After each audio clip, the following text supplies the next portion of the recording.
So you've gotten to this video because you're getting ready to do a classwork that's going to require you to do something you haven't quite learned. So I'm giving you a little just-in-time instruction before you're going to have to do it, which is not a big deal. It happens. So the work you're getting ready to do, I'd already done in one of my weeks, right? So all I've done here is I've created a demo. Now this is not what you need to do. You need to follow the week day format that you've been using for our class already, but I'm just showing you. So from here on out, when you're asked to do JavaScript, you're going to do what we call an externally linked JavaScript file and not an embedded, because we're just going to learn the way you need to do it correctly instead of inline. You can inline is still used, but most predominantly it's an externally linked file. Okay, so I'm going to go ahead and just create a new folder, and I'll call it like day, right? So whatever your day is, and it's in just going along the same format. And in here, I'll just create a new HTML file, right? I need to get the HTML, and I'll call it like we normally would, right? Classwork. And it's nice, again, I'm using WebStorm, that I don't have to do the dot because I've told it what kind of file it is. And I'm highlighting that because we're going to see that again in a minute, okay? So now that I have my HTML set up, I'm going to go ahead and go to day. I'm going to create another folder, and this time I'll call it JS. Okay, so for a JS, and this is just the name. It doesn't indicate anything other than our name that we're giving it. And this is a very common directory name. That way you can organize all your JavaScript into it. All right. So then in here, I will now create a new file, and this kind of file will be a JavaScript file. And this will be the name. Unless otherwise indicated, you'll give to all your externally defined and really all the JavaScript you write, and it'll be called app. And because, again, like the HTML in WebStorm, we've told it what kind of file it is, it automatically, and you'll see this here, creates that .js extension for you.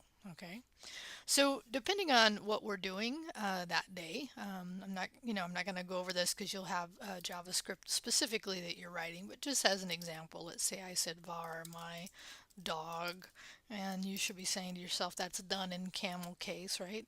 And now I'm going to do a string. I'm going to give my dog a name, and I could either do a single quote and call it Spot, right? And this is another thing that you're going to learn very soon, but I'm just giving you a preview because you're going to need to know it. Maybe not for this one. Yeah, no, for the one you're about to do is console.log, and then I'll do parentheses, and then I'll say, give me the output, show me what I then placed or what I then defined as assigned as my string for that variable. Okay. All right, so now that I've written my JavaScript, now I have to tell my classwork doc where to find that.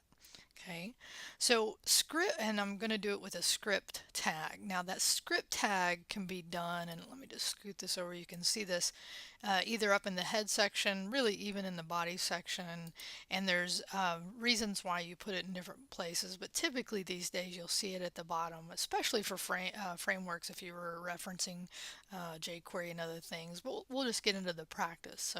So again, you could put it up in the head, but typically these days you see it at the bottom, right? So you could see it all over, so don't expect this to always be true. All right, so what I'm going to do is in here I'll type script, okay, and just very similar to the way you would do this with CSS, you then type source, right, equals, and now what it's looking for is a reference, right?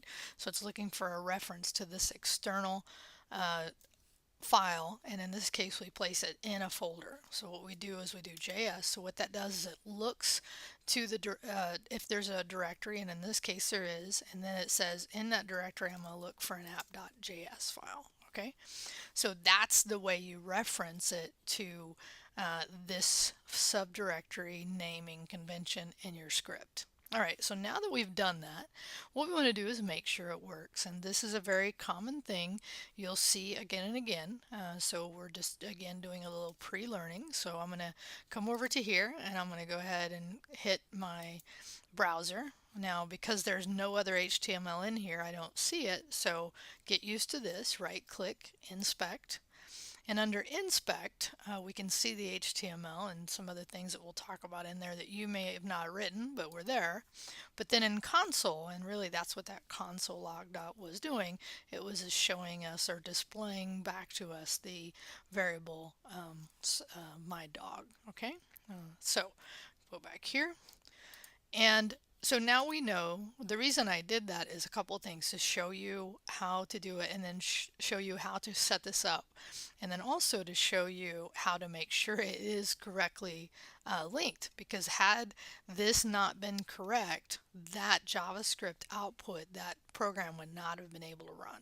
Okay, so the other thing, so hopefully you got that down. So the other thing you'll need to know is that for this assignment and some other ones, what I'll start saying is copy from another week, possibly like a classwork that you've done. Okay, and this is not the proper way to do it in the long term, but in the short term, until we get some more skills on board, this is the way you would do it. So if I say copy from another classwork that you've done, okay, you would just take and copy that content, right? So you can just copy it, and then whatever in here, right, you could come in here and paste it. Again, we're just doing this until we get other processes in place.